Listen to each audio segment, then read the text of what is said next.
Hello, good morning. It's great to be here with you.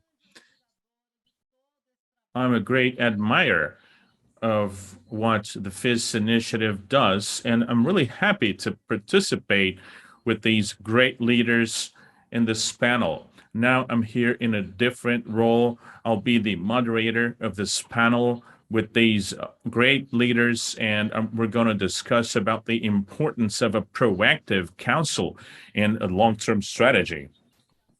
And I'm really happy to be here talking to you about such an important subject, such a pressing topic, and one that's so important for companies. But before we start our panel, I want to invite each of our friends, our colleagues, Andre, Fellner, and Sarash, to introduce yourself. So, Andre, please welcome. And I would like for you to start, please. You have the floor. Sure. Can you hear me? Yes. Good morning, everyone. My fellow panelists and everyone with us online. It's really a pleasure to be with you. I was really flattered when I received the invitation from Josier on behalf of FIS to participate in the FIS week. And undoubtedly, I'm really happy to see the healthcare industry willing to discuss the role of councils by bringing companies from a different industry. As in my case, it's the energy industry. I'm really sure that the exchange of experiences is highly necessary, especially when we think about the need for innovation and the opportunity to learn with mistakes. I may not have introduced myself. I'm Andre Araújo, the president of Shell in Brazil. And once again, it's a pleasure to be with you. I think you, Sandra, you started talking about the pandemic. The pandemic really brought about to all of us a huge revolution. And it's hard to tell where there was an impact and to get us started on the subject, an impact on the way the boards operate. And I was here talking to specialists in the healthcare industry. I have a lot to learn from you, but we all know about the shock we've been through during the first quarter of last year.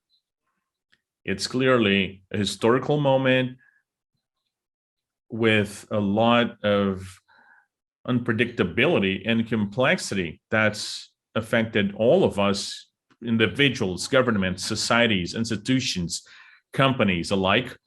But in addition to that, we also had to deal with our emotional aspects, individual and collective, and an intensity that's never before seen. At the same time, we all had to continue to manage our business. So it was such a disruption in such a short period of time. I'm going to give you a specific example of my own industry. Today, we see news all over the world. When we talk about Shell, everybody starts talking about the price of fuel and energy. But if we go back to 1 year ago, April 2020, last year, maybe if you didn't experience that, but there was no tanker ships or fuel terminals available, and the thermal power plants had to be switched off. So we went through this never before seen shock in the industry, and the demand also plummeted. So historically speaking, we know that our industry has to undergo cycles. Sometimes the supply is greater than the demand and vice versa. But last year, we went through both shocks at the same time.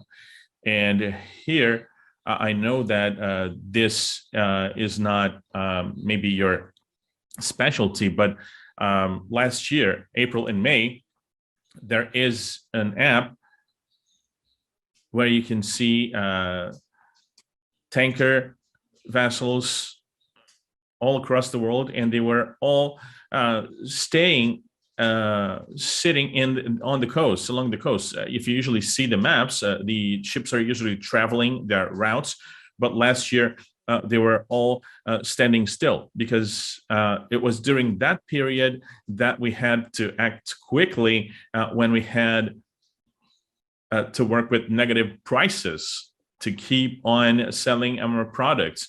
And it was at that time that we saw the integrated work of managers and companies and of the boards. So I think that all that, with all that happening quickly, and companies having to guarantee the continuity of their businesses, and at the same time, the focus, our executive committee and our board choose three priority subjects at that time, which was care, caring for people, continuity in business, and obviously cash flow. So it was an extremely challenging time, showing the importance of diversity and speed in the decisions of the board with the organization, where we just so you, if you don't follow us, last time the dividends were suspended was during World War II, and we had to suspend them again this time, showing the huge impact that we underwent. We suspended all of the bonuses, myself included. We reviewed contracts, and we focused on the well-being of the organization. And the role of the council or the board was critical to us. As a major corporation, one of our main ways of working is through risk committees, and I can talk more about that later. And I believe that we are very good at that, I believe, but we started undergoing uncertainty. So risks and uncertainties are different, and hence the importance of a strong independent board like the one that we had. My relationship with the council by being with the board by being the president of Shell is ad hoc, as needed. I also work in some boards with class entities or coalitions, and the role of these boards now also becomes even more important, since not talking too much about politics, but now we see a huge political fragmentation. We live in a time with lots of bias, and as a company, we see that we have a huge challenge in building bridges. We have a strong role in helping managers in this definition of the strategy, and in looking for ways, alternative ways. So these were my initial remarks, and we can continue later with the Q&A. Very good. We'll have other opportunities, and later on we want to talk more about risks. We have Felder here with us. You're welcome, Felder. You have a few minutes to make your presentation. Well, thank you, Sandra. I am Felder, and I thank you for the invitation. We should use this the best way possible, but I want to thank you for the opportunity. In fact, I will tell you a little bit about me. I've been around for 20 years. I concluded my presidency in July, and I will remain here for a little longer in the transition process. I will talk about my vision. I understand that in the board, or we must take into account that we play different roles. In one hand, we are executives and we're also board members. The concept I want to support here is that information changes quickly. We had the COVID challenge. We may have different ones in the future. We have different technologies, and we have undergone fast digital transformation. We have to take into account governance and our commitment with the society that allows us to operate. But we have to take into account what the role of the executive is, what the role of the board member is. We have different activities on the day-to-day, in different months and throughout the years. So whenever we talk about the board, we have to look outside. When I say outside, I mean outside the organization and also outside your class, your operational class. We work with a healthcare company, but we must take into account that we need some feel to work. We must be proactive and have sustainable institutions. To do that, we must go beyond our industrial class, beyond our country, because there's so much happening everywhere, and it doesn't always happen inside our segment first. We also have to look into the future, exercise that somehow, so that we can better help the company to take a different journey, which is more aligned to the values of the company, the values of society, and also always keeping in mind what are the intangible deliveries that I will leave for the society that allows me to operate. An important aspect I wanted to highlight what we have seen intensively, the greenwashing. Different companies are advertising about these facts, but we must be careful. It's not enough to open our doors. So that's where the board plays an essential role, so that the executive side can materialize actual inclusion. It's not enough to open your doors to whatever is different. I could even make a list here, but it's not enough to open our doors. Even when you're active in trying to identify what we have to do, the internal ecosystem of the company must be taken into account. I'm talking about a physical structure, for example, restrooms. This is basic, but we do have some issues regarding that. Also, access to the building. Some people have difficulty accessing the physical building. The culture of diversity must be well prepared in the company, in the organization, so that we can truly practice diversity. And we'll talk about this later on. When we think about the environment, it's not enough for the company for us to be sustainable. We don't pollute, we don't do this, we don't do that. But once we reach a specific level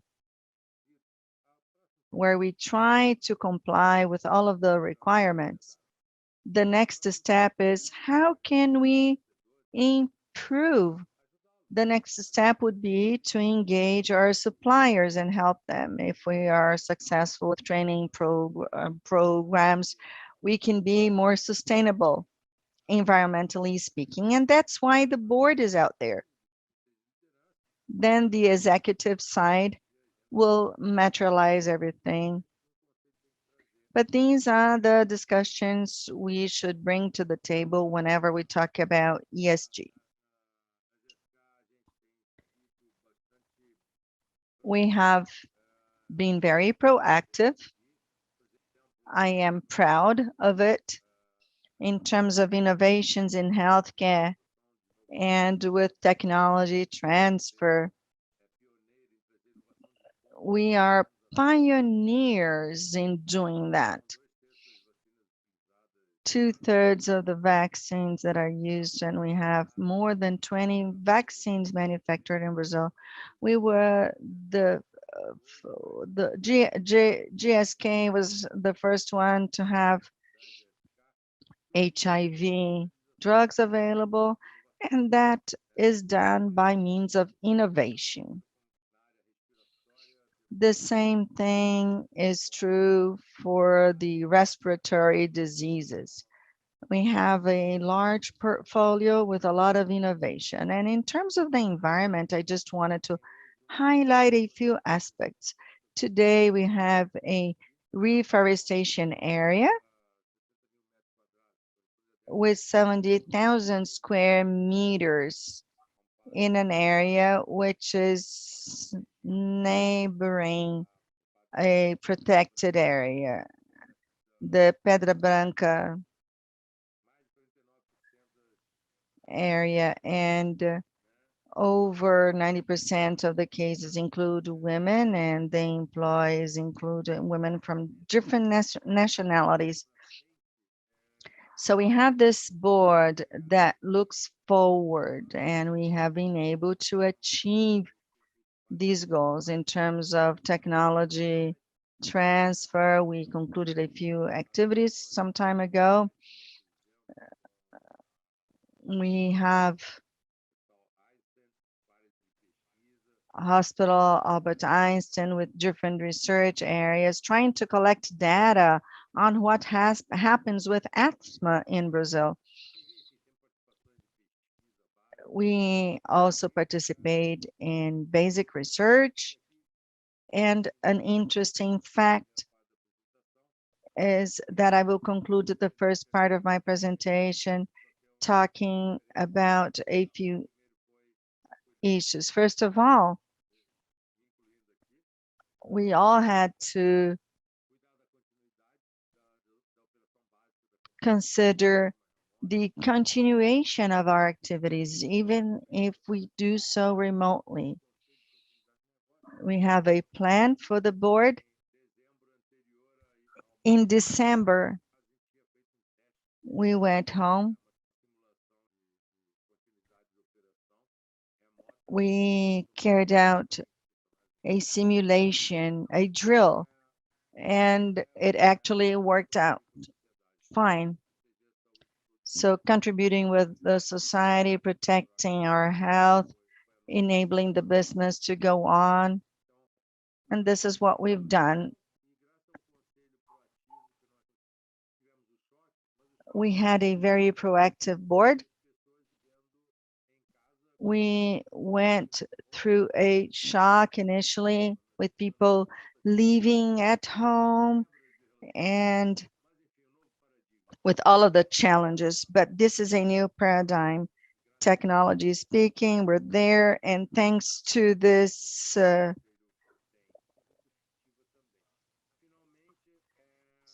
all of these aspects, we were able to move on.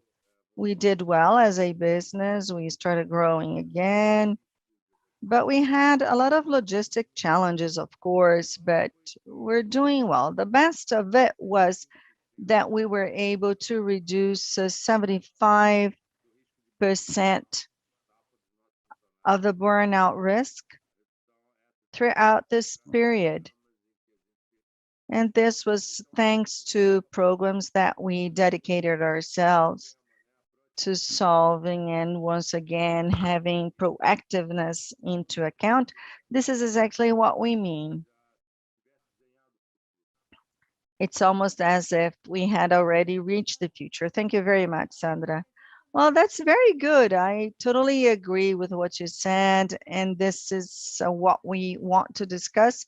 You already gave us some of the answers we needed. You're right. I agree with you. And now let's hear Sarashi. You're welcome, Sarashi. I would like you to introduce yourself, to talk a little bit about you, about your company. You're welcome. Well, good morning, good afternoon, everyone, and to all the people that are joining us, thank you for your time today. A big thank you to all the panelists and you, Sandra, for being here.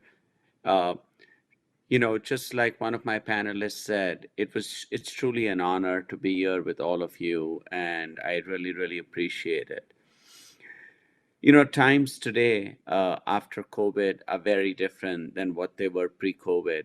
We've gone through a change that I don't know if it's everlasting, but it has everlasting implications. And I've been very fortunate that I've been able to see this from both sides as an executive, sitting on the executive committee for Sodexo, running our North American business, as well as a board member for a couple of companies.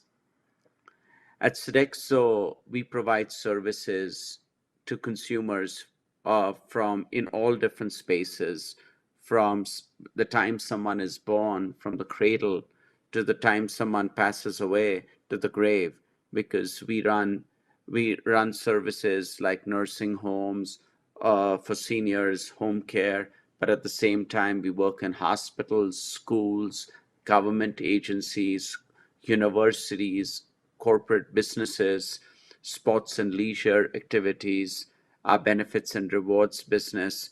So the spectrum of our business is very large. We actually touch 100 million consumers on a daily basis. So when COVID hit, and it truly changed the way we do business, but we'll talk about that later. But I believe there's been a self-reform going on in the boardroom and a commitment of continual improvement so that the members are more proactive in delivering relevant advice and much more educated and in tune with the business. And I see a reformation with our board members. So just to give you a few examples, now it's not uncommon for boards to visit businesses to gain a deeper understanding of the operation, talking to people who are creating business success. There's a shift where focus in the long-term strategy versus laboring over the previous quarter results. The time horizon that the board is looking at no longer is just 3 years, it's looking at 10 years, and in some industries, even longer. When you look at the communication with the board, it's much more two-way versus an environment where the board talks and the senior leadership team listens. This tone today is much more collaborative, and the strategy is viewed through a 10-year lens, at least from what I am seeing. When it comes to corporate social responsibility, board leadership is extremely important, right? And it's an expectations that boards are setting the tone and cultivating a culture that gives high priority to ethical standards. Consumers and stakeholders increasingly have an expectation that a company has established a clear approach to acting responsibility and supporting the issues that contribute to the betterment of society and the world. Future growth and leadership in the business community requires that the board has a deep awareness of the needs of the consumer, their suppliers, the communities in which the company conducts businesses, the government's needs, DE&I, sustainability are critical topics of today and will be well into the future as we continue. I think they'll only become more important. So board plays a pivotal role in tandem with companies to recognize demographic, psychographic, and cultural shifts. So for an example, let's consider the younger generation and the future of the workforce and the workplace. The pandemic has changed the way that business needs to be conducted upon building work structures that hear and support an increasingly diverse workforce. More than 76% of job seekers are seeking a diverse workforce, which is very different than 10 years ago. Consider the rapid growth of the aging populations. I am a firm believer that businesses have a responsibility to meet the evolving needs and the habits of our senior populations and their families, so they have access to products and services that allow them to live safely and enjoy a higher quality of life. Board members can help drive priorities that not only meet those evolving needs, but represent significant business opportunities. Boards nowadays also play an active role in talent management to make sure they understand the talent strengths as well as the weaknesses of senior management so that they can create bench strength. I read an important statistic a couple of months ago that 70 to 80% of CEOs are promoted from within, which means that the board plays an increasingly more important role in making sure that the talent is ready for the future. Now, when you look at innovation in companies has demanded special attention in the governance agendas. It's become much more important to ensure business integrity and at the same time feed their circles learning, innovation, deployment, and integrate them systematically into their business strategy. Innovation is not something that's thought of later. Innovation is a critical component of the business strategy. Have investments in CVC funds and direct investment in startups as an open innovation strategy brought to the company.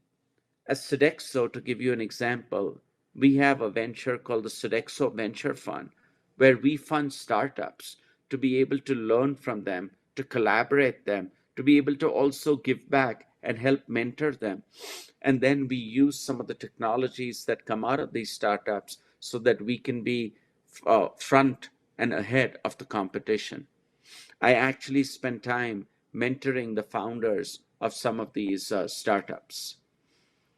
So in the context of COVID and the pandemic, I think the pandemic has had multifaceted impacts, and the response must be multifaceted and three-pronged, right? Sodexo's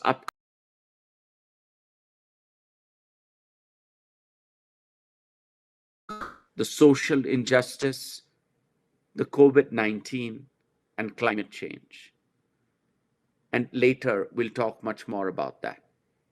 But again, it's an honor to be here with all of you, and thank you for your time today.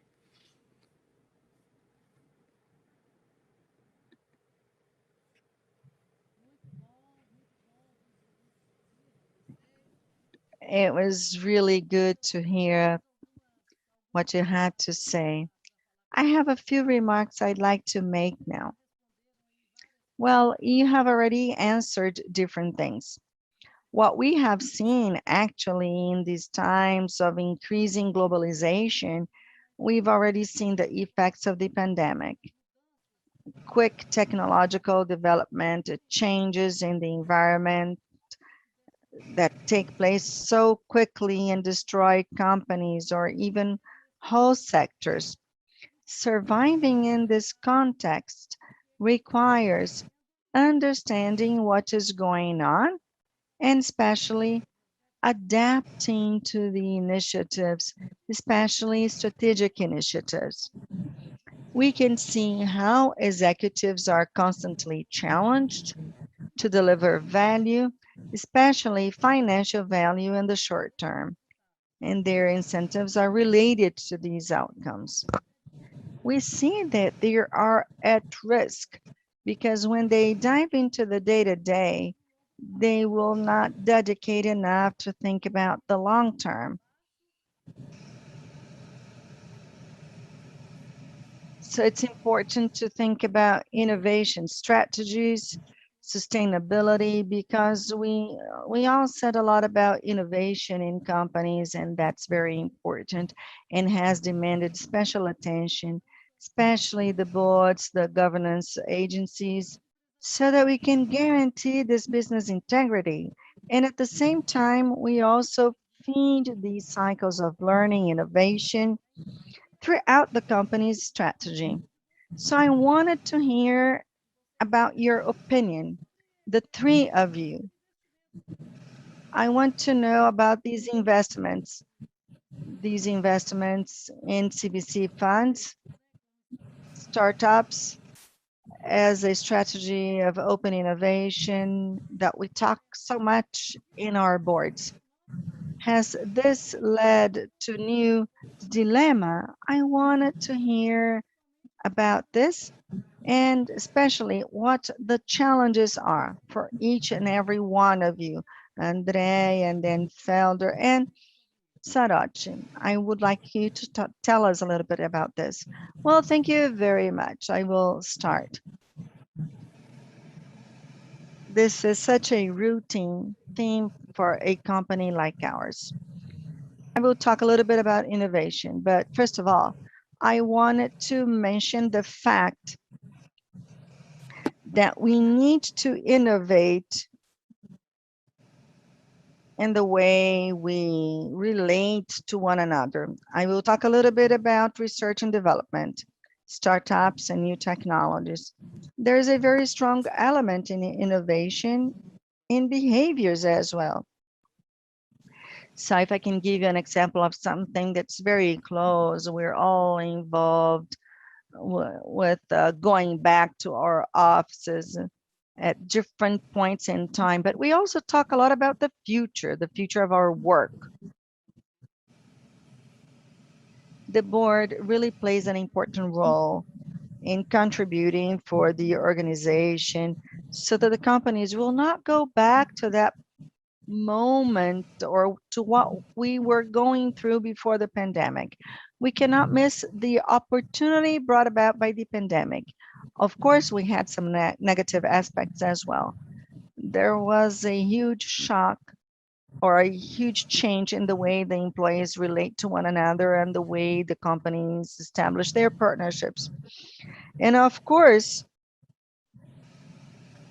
we are paying attention to the positive lessons brutally learned throughout these 1.5 or almost 2 years.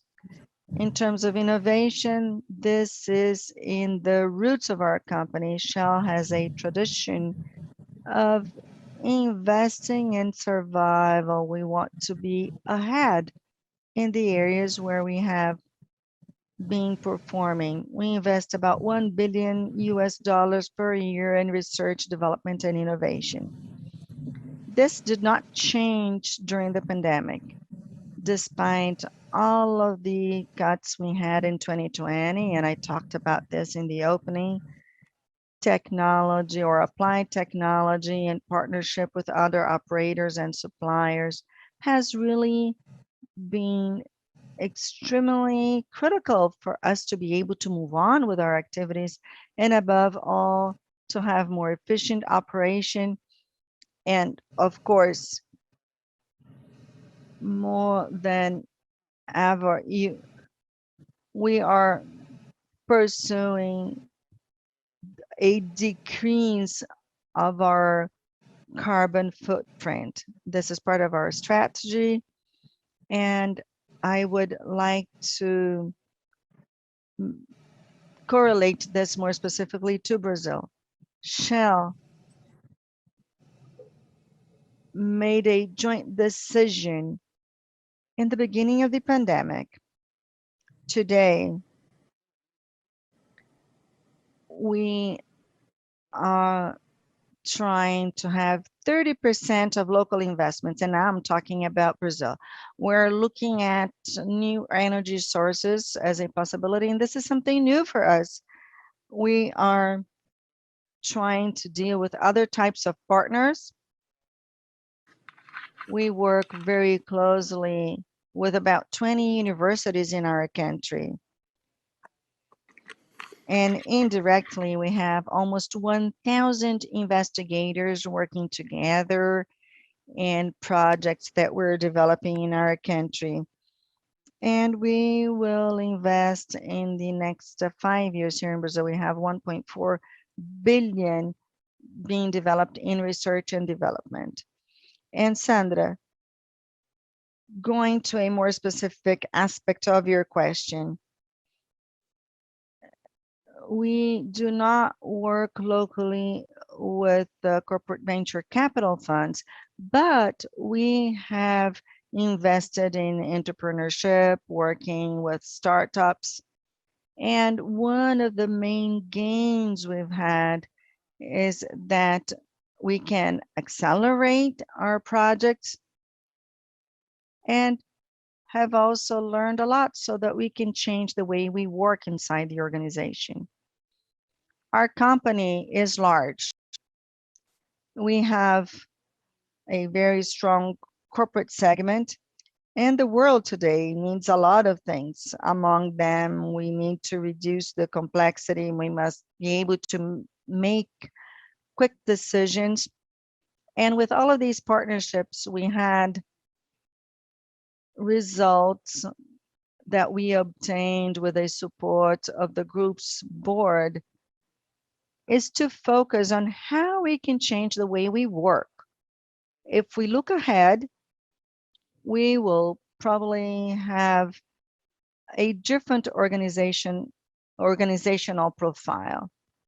The young people that come in the company have a very different view.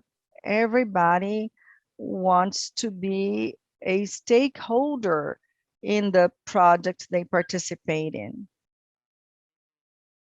So that we have used all of these activities in the area of innovation so that we can think upon the way we work and about how we can attract these talents that are knocking at our door. Very good. Satoshi, can you tell us a little bit about this? Can you tell us what your perception is? Sure, sorry, I was on mute, so I was just trying to take myself off mute. This is a very important question, and I touched on it in the beginning. So I think it merits a couple of parts. Firstly, when you talked about short term against long term, let me share with you an example of Sodexo itself. Sodexo is unique that our corporate governance is secure in our founding family shareholding. The family-held control guarantees a long-term vision and is key to Sodexo's success. This independence enables the company to sustain its value, focus on the long-term strategy, and ensures long-term sustainability. And you'll see that in our global report. So we are a publicly traded company, but still the family has a lot of control. Corporate governance requires corporate responsibility, which is fundamental. Boards must listen and respond with visible, systematic action that benefits our communities. Action must be measurable to be sustainable. That is fundamental. If it's sustainable, it isn't achievable, right? If it cannot be sustainable, we're not doing it. And we can measure our achievement through social, economic, and environmental indicators, but also against our own goalposts and the vision for our better tomorrow. So now let's talk about, as I talked about, there are three aspects of ASG, ESG, right? Which one? And you think about them. Let's talk about social for an example. Social is very challenging as we work diligently to anticipate and respond to consumer expectations. So we invest in our benefits and rewards business to respond to the changes in the labor market to ensure that our reputation of Sodexo as a global leader is positive and it has social impact. Environment is very challenging because as we work together against the clock to respond to this climate change, we adjust our operations and we lead our partners to decisions that support the core mission and provide for a better future. But this is a very, very challenging journey that we undertake. And the last part that I'd like to touch on is what you talked about with innovation, which I had talked about a little bit earlier. So for example, I'm here today at a meeting where I'm going to be meeting a company that we've partnered with that is going to be able to produce complete plant-based food, which is of course out in the market, but in a very different way. They have a more heterogeneous texture to their food.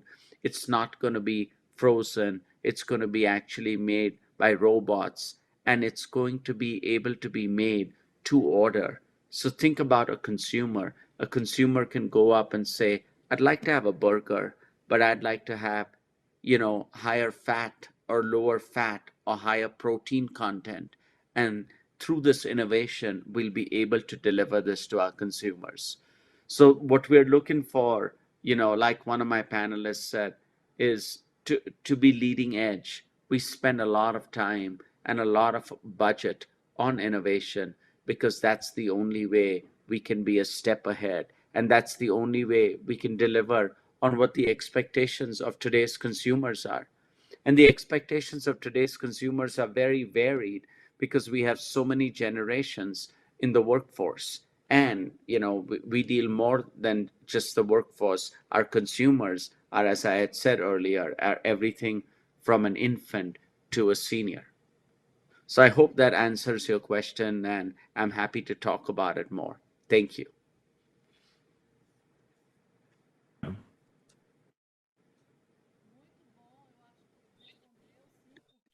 That was very good. I think, yes, you did answer my question because this is what we see. This moment that we're now going through has been requiring speed on the part of companies to look for innovation, correcting routes for a mid and short-term plan, and guaranteeing delivering value to all of our partners, and above all, to help society in such a challenging moment. But Fellner, I'd also like to hear from you, especially given that GSK is a company in the healthcare industry and we've always been good partners. I mean, can you tell us, please, about your perspective and your perception in terms of how innovation impacts us, how you see that? Well, Sandra, I'm going to combine two subjects that you touched upon. And going back to sustainability, well, for one, it could sound shocking what I'm about to say, but this pandemic has expedited some changes that were already underway, but I don't see anything as a big change. And I'm going to explain why. Our council has been quite proactive in anticipating lots of things. And just to give you an example, in 2018, we eliminated signing paperwork. We no longer have archives as well. Each of us has a locker, which is 50 by 50 centimeters, and that has to fit everything, all of our belongings. So there's no more paperwork as well. So we had launched this concept and thinking about the future and changes. And we had gone into a long-term program called Modern Jobs. So we had flexibility of working hours, and some people were already hired for remote working. We had closed our office in São Paulo. We were only in Rio. So this culture of remote working was already there. Our employees were already working from home. Some of them 100% of the time, others most of the time. And our workplace was already prepared for people to interact. I mean, when we renovated all of our administrative facilities, we already assumed that not everybody would be working from the office. So it was really easy to adapt protocols. So with the arrival of the pandemic, very little had not been predicted. In the continuity plan for the operations of our company, everything had been already provided for. And it's important in terms of the board and its role to think about the future, but also about the evolution of the business. As we know, we have a very strong participation in, I would say, 2/3 of the vaccines in Brazil, over 20 vaccines, except for the COVID vaccines. Over 2/3 of these vaccines are coming from the original GSK portfolio. So to preserve vaccines, they required from us that before the pandemic, so that there was no shortage of vaccines for the population. We had already developed different route options. We have at least 3 options of aerial routes and other types of routes, so that these cargoes would never fail to be delivered, except apart from the medicines, of course, medicines that require very specific logistics and preservation methods. So all that, we've always had alternatives for all of that. So we had to deal with higher costs. And that was mentioned by Andre. I think the cost spreadsheet, of course, went crazy in terms of the proportionalities. But fundamentally speaking, I would say that the pandemic has not changed our way of working so much, thanks to the board that is extremely proactive in anticipating change. Of course, the way that the pandemic made everything more acute, that was a problem, of course, that we had to solve. So you're right, Sandra, when you say that the routine problems cannot distract the board from the future, because it's too easy in a crisis like this, in our routine, to forget who we are. And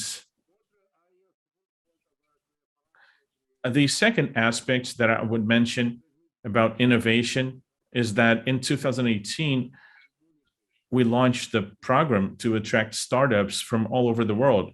So using a process and a mindset of remote collaboration, we received proposals from over 200 startups. We had startups from Israel and Dominican Republic and Brazil and so forth. And there were 10 opportunities of development. And what was fantastic about that time, and some products came out of this collaboration with startups. What was fantastic was cross-fertilization to me. So since the beginning of 2018, we worked with startups, and it was really good to have that cross-fertilization. So people from startups were coming to work together with our teams to develop solutions, and I'm sure that they could benefit from understanding how a big organization works with a strong ESG agenda, a strong internal governance and policies. I mean, this is a new world for startup companies. And to us internally, it was very good that this cross-fertilization yielded lots of results, given that we became more flexible at GSK, but that also made us more tolerant to risk and to accepting risk. And we this we were no longer it was no longer a pain to us to invest all of our money in something extremely new. That was painful for us in the past. In a company like this, we have to be almost sure 100% that something is going to be produced from our investments, and dealing with a project where maybe only 1/3 or even less will be produced by it. Well, that's different. So learning to give up on the project in a mature way, and learning to learn from the mistakes of many of the projects that we often allocate and give to startups, that was fantastic. To me, personally speaking, I'm over 60 years of age and 46 years in the management area. To me, that was really a lesson, learning to live with that, with naturality, and to be also be thrilled by that. So I'm telling you these things to reinforce the role, the fundamental role of the council in looking outside of the organization, looking into the future, and helping in developing the executive aspects of the agenda, but not getting absorbed by distractions, even in a crisis. So we do have an agenda for the future.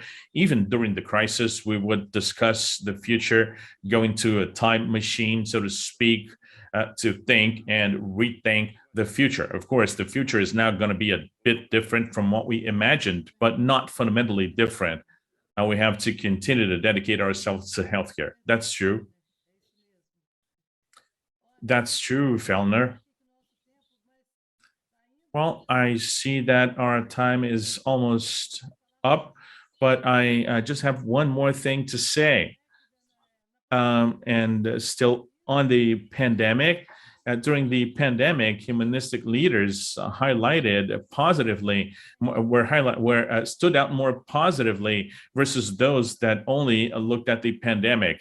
And governance took on protagonism in the short-term actions for companies, and I've been experiencing that because to us at SAMI, a healthcare company, we experience that a lot.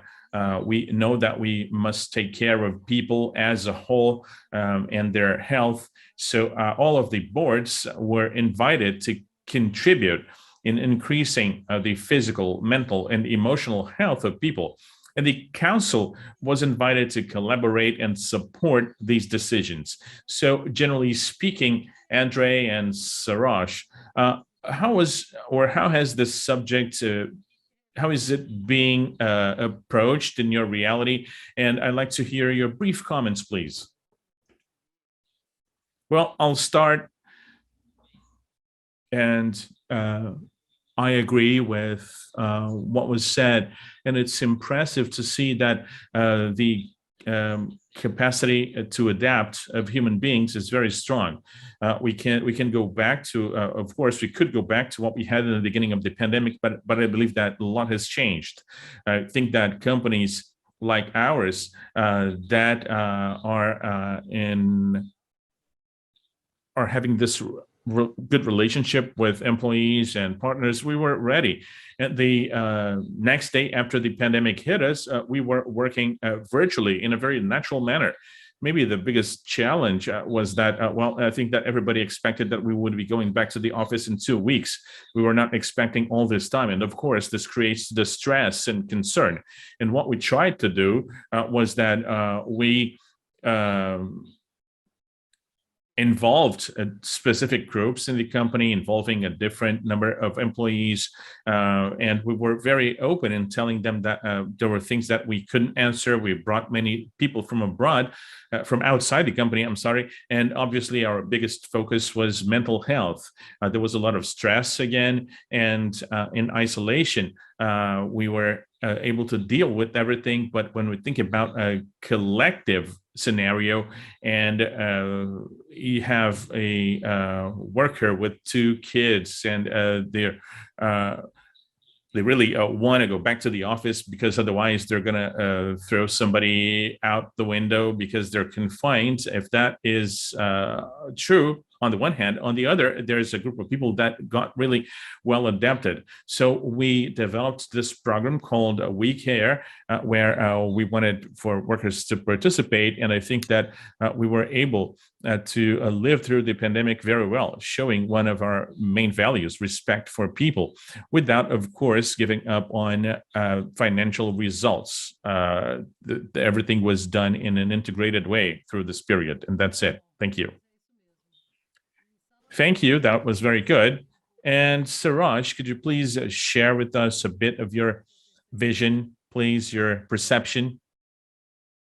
Sure. I mean, as I had mentioned earlier, this was unprecedented times, right? Most of us had never lived through something like this in our lives.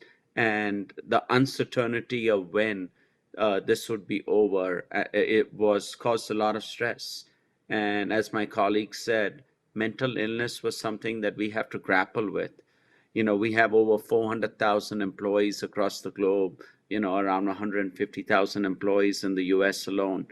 And it was tough because some parts of our business were completely closed down. Like when you think of sports and leisure, stadiums, convention centers, etc., were completely closed down.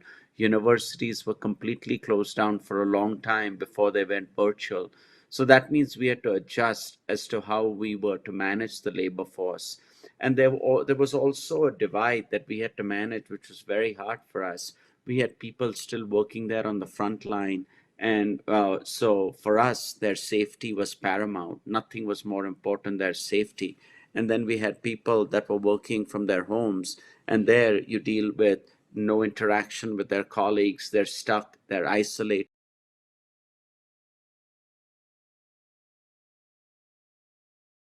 We realized that we also need to do something to get people back and create a sense of normality so people feel good about coming back to work. And we're a company that aspires to improve people's daily lives and improve their quality of life.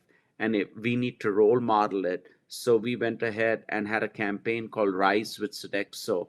And it was very powerful to be able to not only motivate and get our teams back to what the new normal is, which we're still figuring out as we go, as well as our customers and our consumers to be able to adjust to the new normal. And I would tell you, I think it's going very well, and we did it with keeping the human spirit in mind all through. That was fundamental.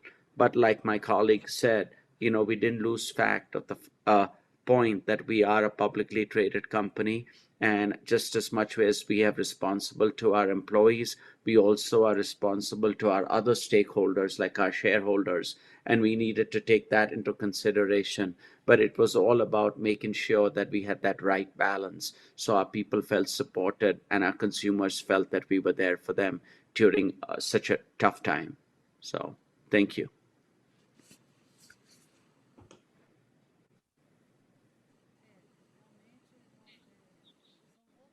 Well, it's really different times, and all the companies had to adapt themselves. But I think it's about time we start thinking about coming back, because we, for instance, from the healthcare industry, the industry has been undergoing lots of discussions about sustainability and transformation. Well, digital transformation in our case was a wonderful tool that we had to change ourselves to use it and bring innovation so that we could continue to operate. But anyway, what I see is that the boards have to be increasingly more present, and they're increasingly more necessary so that we can work together.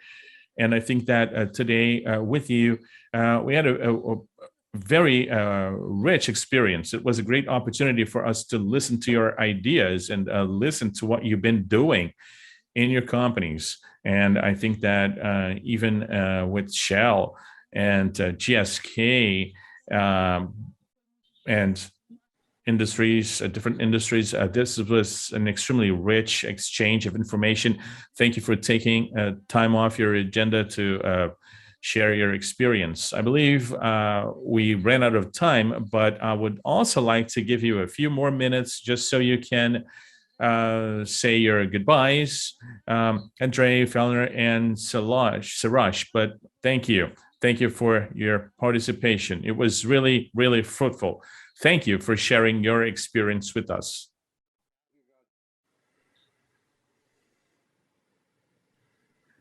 Thank you. Well, it's new times, so that requires innovating in the way we work. And let's look at the future. There's lots of opportunities for us in the country as well. Fellner? Well, Sandra, thank you very much. I want to thank FIS and one novelty from A New Times is this collaboration across different industries. And we saw this today here. And I noticed that there's a lot in common between such different companies and segments. So congratulations. This is also cross fertilization. And the second thing is that in terms of the ESG agenda, I think it's about time for our companies and their segments to start working with their suppliers very strongly and more solidly so that we can bring that to society. That was all that we learned during the pandemic, but I think that by crisscrossing sectors in synergy, we can do that much better moving forward. So thank you. It was a pleasure to meet Andre and Siraj. Siraj? Well, thank you, everyone. Thank you, Sandra. It was a pleasure to meet my esteemed panelists. Thank you. It was a learning journey for me. But when I look at this whole crisis, this positive that comes out of it too, when you think about the pace of digitization, we have leapfrogged where we would have been. We've made steps to be where we would have been in 1 year, where we would have been maybe 5 years out. So that's fantastic. So, we've got to put the past behind us, look at the future, look at this as the new norm, and move forward. And we as leaders owe it to our people to be positive, to be realistic, and show them the direction so we can all prosper in different segments. Thank you again. It's a true pleasure, and I wish you all a good luck in your journey.